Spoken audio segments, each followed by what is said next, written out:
Au départ, je n'avais pas extrêmement envie de faire cette vidéo car il y a déjà 2 semaines, j'avais déjà sorti une vidéo du même style, à savoir une théorie du scan 133 de SNK.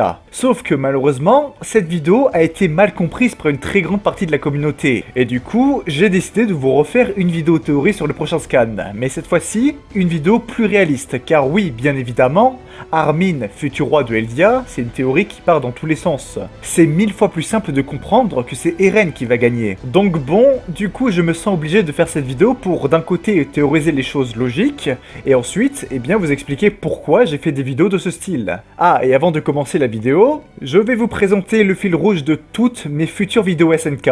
Je veux parler de Shin Color no Kyojin. Alors, qu'est-ce que c'est et pourquoi c'est le fil rouge de mes futures vidéos ? Eh bien, c'est très simple. Il s'agit d'une équipe d'artistes qui ont tout simplement décidé de mettre des couleurs sur notre manga préféré. Et croyez-moi, le résultat est franchement incroyable. Les mecs sont juste trop forts en fait. Du coup, ils m'ont gentiment contacté pour m'aider dans mon montage vidéo en me prêtant certaines de leurs pages colorées en avance. Et comme c'est quelque chose de vraiment super sympa de leur part, c'est tout à fait normal que moi, de mon côté, je rends à César ce qui appartient à César. Si vous avez du temps libre, je vous invite à relire quelques-uns des anciens scans sortis car c'est vraiment super beau. Le lien de leur page Mgur est dans la description et comme je l'ai dit au début de vidéo, je vous préviens, je compte parler d'eux à chaque vidéo SNK car elles sont beaucoup trop gentilles et surtout beaucoup trop forts. Bref, si vous regardez la vidéo, merci beaucoup. Bref, intro.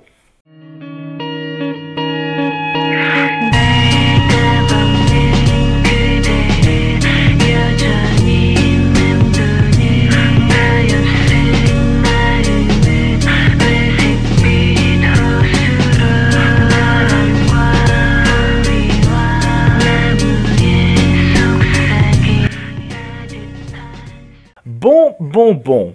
Pourquoi je suis parti du principe que Armin allait sauver le monde? Eh bien c'est simple, c'est beaucoup plus difficile à imaginer que Eren qui gagne. Contrairement à ce que beaucoup de personnes pensent, non, je ne suis pas du côté de Armin. Enfin si, mais uniquement parce que je suis un lecteur. Le fait que je sois un lecteur signifie 2 choses. Déjà, je ne suis pas dans la situation de nos protagonistes. Là, actuellement en France, ce n'est pas la guerre contre les titans. Bon ok, on est en train de se faire défoncer par le corona, mais c'est pas pareil. Ensuite, je suis donc une personne omnisciente dans l'œuvre. Je suis au courant de absolument tout. Que ce soit l'histoire des Eldiens, l'histoire de Ymir Fritz, l'enfance d'Eren, mais aussi l'enfance de Sig, Reiner, Annie, etc.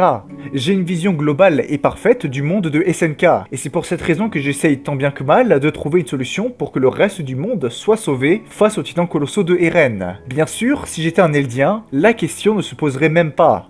Je vois une armée de titans colossaux, évidemment que je vais me mettre du côté de Eren. Pourquoi ? Car il est le sauveur de l'île du paradis tout simplement. Ah, et accessoirement parce qu'il possède une armée de titans, et moi, je tiens à ma vie. Ensuite, la seconde raison, eh bien c'est qu'il n'y a pas grand chose à dire de plus. Et du coup, c'est pour ça que cette vidéo risque d'être un petit peu plus courte que d'habitude. Eren est donc devenu un véritable dieu, car il a obtenu les pouvoirs du titan d'origine. Ainsi, il est donc capable de contrôler son armée de titans colossaux. Eren a une seule mission, détruire le reste du monde pour que l'île du paradis, son peuple, soit ainsi protégé.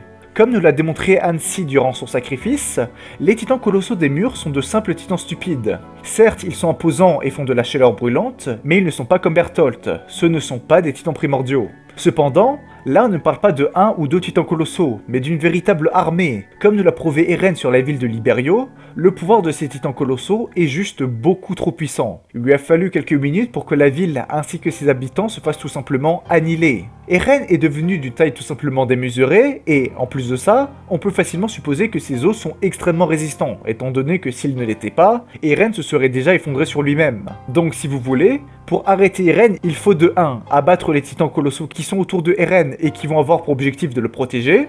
Ensuite, il faut atteindre le cou de Eren, et ça déjà c'est un énorme problème, car les ressources de nos protagonistes sont limitées. Et enfin, il faut être capable de trancher Eren.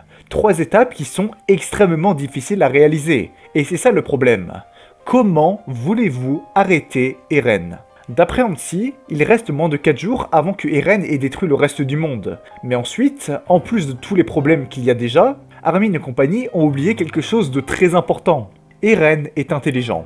Il sait très bien que même si son pouvoir est extrêmement puissant, il n'est pas totalement invincible. Les machines peuvent être un véritable problème pour Eren. Mais comme je l'ai déjà dit, Eren a déjà prévu le coup. En soi, quelles peuvent être les grandes menaces de Eren? Eh bien les cuirassés et les dirigeables. Sauf que bon, les cuirassés Mars, ça c'est un problème réglé. La différence de puissance était tout simplement astronomique et c'était un pur massacre. Ensuite, pour les dirigeables et avions, eh bien Eren va tout simplement se diriger vers la forteresse de Slatoa, qui est visiblement le seul endroit au monde qui peut posséder une arme pour vaincre Eren. Maintenant que Eren a détruit une bonne partie du continent Mar, la quasi-totalité de la flotte Mar ainsi que la ville d'Odia, il ne reste plus beaucoup de choses pour arrêter Eren. Si je devais faire un résumé des potentielles choses qui peuvent arrêter Eren, on aurait une potentielle arme dans la forteresse de Slatoa, et encore c'est pas sûr, les titans primordiaux de Reiner, Pieck et Armin, car je vous rappelle que Annie et Falco sont partis en bateau. Autrement dit, si Armin, etc. ne font pas une sorte d'attentat suicide sur Eren avec l'avion, eh bien il n'y a pas vraiment de solution pour arrêter Eren. Mais la pire chose que l'on peut penser à ce point de l'histoire, c'est que Mikasa va stopper Eren grâce à un super discours. Honnêtement, est-ce que quelqu'un y croit vraiment? Eren vient de réduire à néant une ville à lui tout seul, il est en train de faire le plus gros génocide que le monde ait connu, et en plus de ça, il a déjà posé les pour et les contre. Il faut le rappeler encore une fois, mais même si Eren a décidé d'endosser le rôle du entre guillemets démon qui va détruire le monde, Eren fait ça pour une bonne cause. Alors bon, bien sûr, il faut mettre des guillemets pour bonne cause, car je vous rappelle, il n'y a pas de méchants ni de gentils. Mais vous voyez où je veux en venir. Si Eren fait tout ça, ce n'est pas par pur désir égoïste, mais pour sauver son peuple. Et c'est pour ça que les intentions de Eren sont en soi honorables. Eren est un humain et il sait qu'il fait quelque chose de grave. On le voit carrément pleurer et s'excuser auprès d'un enfant qu'il n'a jamais rencontré avant. Pourquoi ? Eh bien parce qu'il sait très bien que ce qu'il va faire est quelque chose de impardonnable, mais c'est une étape obligatoire pour protéger les siens. Donc maintenant, vous prenez en compte tout ce que je viens de vous dire, et vous imaginez Mikasa qui vient en mode « Allez Eren, redevient comme avant ». Non, très clairement, c'est impossible et carrément stupide. Je n'arrête pas de le dire, mais purée, Mikasa, fais quelque chose. Ça me saoule vraiment qu'un personnage qui avait autant de potentiel soit réduit à ça. Je veux bien comprendre qu'au début du manga, Mikasa ait un rôle plus important que Armin et inversement à la fin de l'œuvre, mais quand même. J'espère sincèrement que Mikasa va comprendre que la seule solution si elle veut stopper Eren, c'est de le tuer. Mais même avec ça, nos protagonistes ont en soi quand même perdu. Le grand terrassement a déjà détruit de nombreuses vies humaines et surtout, qu'est-ce qui nous garantit que tuer Eren va bel et bien arrêter le grand terrassement? Comme nous l'a montré Sig, un titan qui reçoit un ordre finira sa tâche quoi qu'il arrive. Sauf si évidemment il se fait tuer, ou que l'ordre est tout bonnement annulé. Et là, l'ordre de détruire le monde, il est déjà passé. Oui, on peut le dire, si on doit prendre tous les éléments qu'on a actuellement, nos protagonistes ont tout simplement aucune chance d'arrêter Eren. Et est-ce que c'est quelque chose de mal en soi? Comme je vous l'ai dit au début de la vidéo, nous avons une vision omnisciente du manga. Du coup, au final, est-ce que pour Mikasa, Armin, etc., ça ne serait pas si mal si, au final, Eren réussit son plan? C'est sûr, c'est quelque chose d'horrible de voir le reste du monde mourir, mais si cela permet à tes amis et à ta future famille de survivre, est-ce que c'est quelque chose de si mal au fond? Comme Sig nous l'a déjà dit, et je suis entièrement d'accord avec lui, la malédiction de Ymir a tout simplement condamné le monde. Les titans primordiaux sont des armes beaucoup trop puissantes pour ce monde. On a eu 2000 ans de conflit uniquement à cause de ces derniers.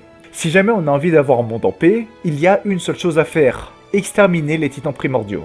Or, comme vous le savez, même si un possesseur de titans primordiaux meurt de façon naturelle, eh bien son pouvoir se retrouve dans un autre Eldien au hasard. La seule solution d'arrêter le conflit serait d'exterminer tous les Eldiens, ou bien d'annihiler le reste du monde. Du coup, je vous le demande, est-ce pas si mal pour Armin et Mikasa si, au final, le reste du monde meurt? Et c'est avec cette question que je mettrai fin à la vidéo. Vous l'aurez remarqué, je n'ai pas pu faire beaucoup de théories car en soi, la ligne du destin est déjà toute tracée, j'ai envie de dire. C'est pour cette raison que pour les prochaines vidéos, je vais essayer de prendre plus le parti de Armin, etc. car il y a beaucoup plus de choses à théoriser. J'espère quand même que la vidéo vous aura plu, j'ai hâte de voir vos commentaires et surtout votre avis sur la question que je viens de poser. Encore une fois, merci à Shincolor no Kyojin pour les scans. Vous trouverez le lien pour les lire dans la description. N'oubliez pas de rejoindre le Discord pour venir me parler et pour tout simplement me proposer des idées de vidéos. Restez fiers de ce que vous faites dans la vie, et comme on le dit en Italie, arrivederci.